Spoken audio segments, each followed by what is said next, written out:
Go-karting, new vehicles, more new Canadians travel. I mean, where is the 1 month ago? This one?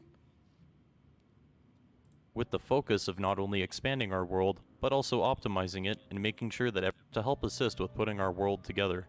They've been a huge help on the project, and lots of work has been getting lots of love from the level design team and is nearly completed, with all of the bells and whistles that you'd expect from Dead Matter: doors, light switches, claimable structures, and much more. Canmore admittedly became a lot larger Is this a first-person only game? than we had initially planned for, but we're making the most out of it and using the town as a performance benchmark for the closed alpha. The town features a large amount of residential buildings, as well as some shops, and even some industrial buildings near the outskirts of town. There's a large variety of locations to be explored within the town of Canmore itself. Moving on to some of the weapon and animation changes, Kyle has performed a pass on the vaulting system as a whole. It feels a lot more responsive than before. He's also increased the fluidity of the system overall, as well as improving the math that's being used to position the player. Based on feedback from our backer community, we've made a large push to include more civilian weapons in Dead Matter. While platforms geared for military use, such as the AR-15 and Kalashnikov, have a place in the game, we feel it is very important to have a large variety of in the neighborhood enough to be on the other end of the barrel. Oh, and you can also set the fire mode to full auto if you find the right variant, and you can handle the recoil. The Mosin and manufactured in Brno 9, a rare weapon that's classed as a pistol. It uses large 32-round magazines instead of being attached to the camera, with a head bob doing most of the work. On top of being able to precisely place large items in the world, you can also drop them in a pinch by simply clicking. You can also use large items held in your hands to fend off zombies by shoving them back. Any item with a sub-inventory can be placed in the world, including backpacks and container items. Based on community feedback, you'll be able to create a stash by placing a bucket while holding R, provided that you've got a shovel on hand. So wait, is there no global inventory? Or is there a global inventory? Hey, Big Fry, speak of the devil. How you doing, brother? Is there a global inventory in this game? Yo, Dead Matter takes place in Canada, where the zombies say sorry for biting you. Vesna, thank you, brother, man. Appreciate it, dude. Backburner Boy, thanks for gifting the sub to Language Snake. Language Snake, welcome. Thanks, Backburner. Appreciate it, brother.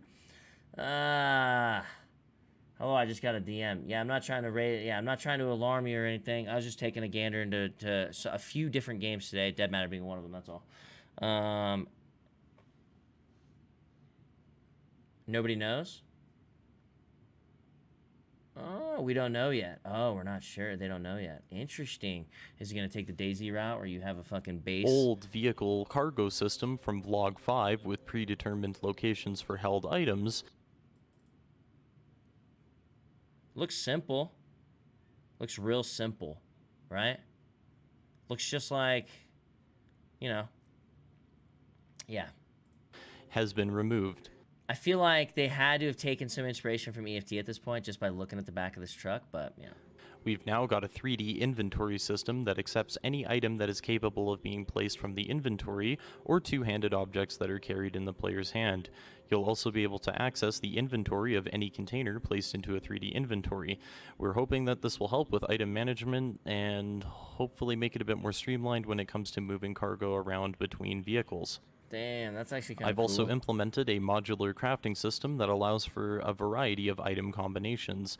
As an example, you can combine nails, a hammer, and a baseball bat in order to hammer nails into the baseball bat, granting a damage boost. Any sort of weapon modification that's reasonable on the fly, such as attack. Listen, War Z is all about melee weapons, so like they were like a big thing for zombies. So I really hope this or detaching rail-mounted attachments will be used by this system. One-tapping zombies, two-tapping zombies is always fun. I don't know why. I never. Gun has been working on a variety of different systems. Lockpicking has been abstracted into a minigame subsystem that powers the new hot wiring minigame, along with some help from Adam in the mesh and material department. We're super excited to see players try and hotwire vehicles, as when you end up making a mistake, the game will punish you by triggering the vehicle's alarm that will attract infected towards your location. Gun has also been working on a tree chopping system. All you need is an axe and a little bit of time to cut down a tree. Please note that picking up logs in the future will be similar to picking up a jerry can as shown before. Interesting. I've implemented a brand Yeah, new realistically, they got some pretty good ideas going on. I'm very medical system intrigued. that's tied into a brand new stat system that I've written. Any stat on the player can be modified with our user interface automatically accommodating for everything. This will allow us to very easily tweak the behavior of medical conditions, healing items, perks, attributes, and much more. Limb Didn't I tell you? health is now much more EST. important to look after. They looking, If they your head or watching. People are torso get watching knocked to you zero health, guys. then you will die instantly. Limb health restoration is based on your character's stats as well as your blood. If you're low on blood, your limbs will recover much more slowly. We've also got a few new animations that go alongside the use of the system, such as taking a drink from a soda can or bandaging your wounds. Just keep in mind there's no immediate way to restore your health in the middle of combat, and it's best to choose your fights wisely. Our gore system has seen an initial implementation, however we still need to tweak a few details and add some polish in order to really make it pop. We're excited to show the fully implemented gore system and damage system for the zombies once it's ready. There's been a pass on the vehicle system that's still underway as of right now. We've made sure to clean up the third-person animations for when you're inside of a vehicle or when you're observing someone who is driving a vehicle. Kyle has implemented a free look system that allows you to quickly observe your surroundings without changing your movement direction. The zombie AI has been improved. The animations are still a work in progress, but the zombie behavior is now much more reliable and scalable than before.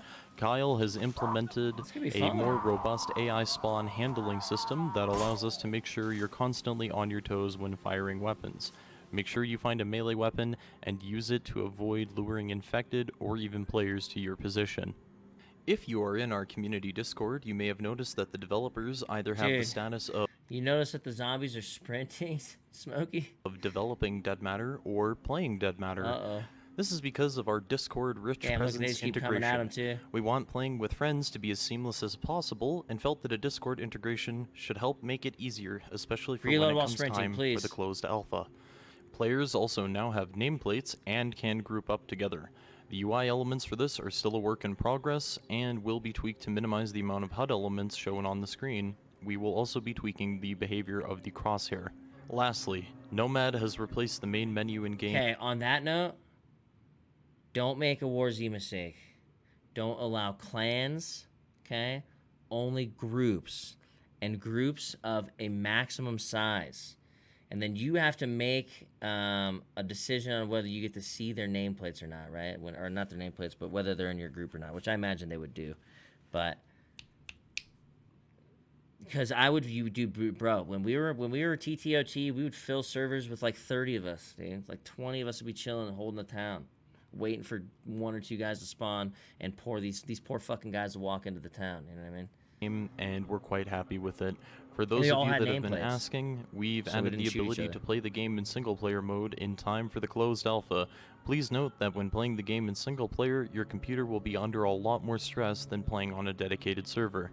If you want to get into the closed alpha or help support the project, you can still become a backer via IndeGoGo or QI Software. We've added additional payment processing options to our own site, including PayPal. We're a crowdfunded project, so every contribution helps us out and helps you get cool goodies for being an early adopter. That's a wrap for Vlog 11. As we approach June, we'll be keeping in touch with the community and we'll be letting you guys know the exact start date for the closed alpha as soon as it's available. Everyone at QI Software is extremely grateful for the support of each and every one of our backers. We're all extremely grateful. Does anybody have any idea on what kind of open world we're looking at? How many people? He said the map at the beginning, I believe he said his map was fucking huge.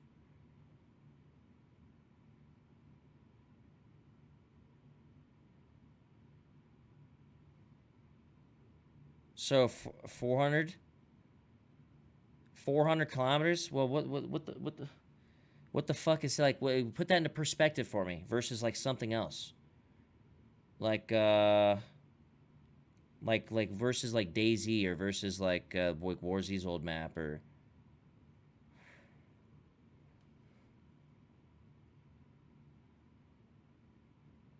It's a DayZ size map. DayZ is 100 and. DayZ is 200. Bull fucking shit. Nah, that's bullshit.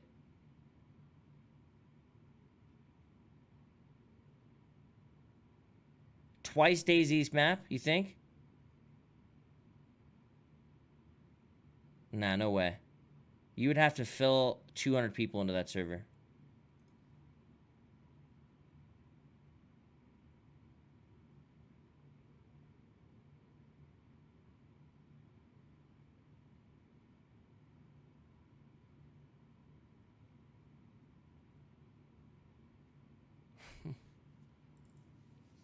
Full to each. Not with us.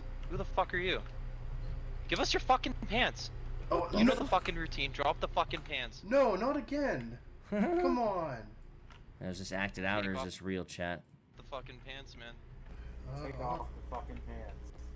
Mm-hmm. Does he have anything in his pants? Puts it in his duffel bag, drops on the floor, runs. Oh, shoot him. Oh. Oh, rip. Oh, fuck.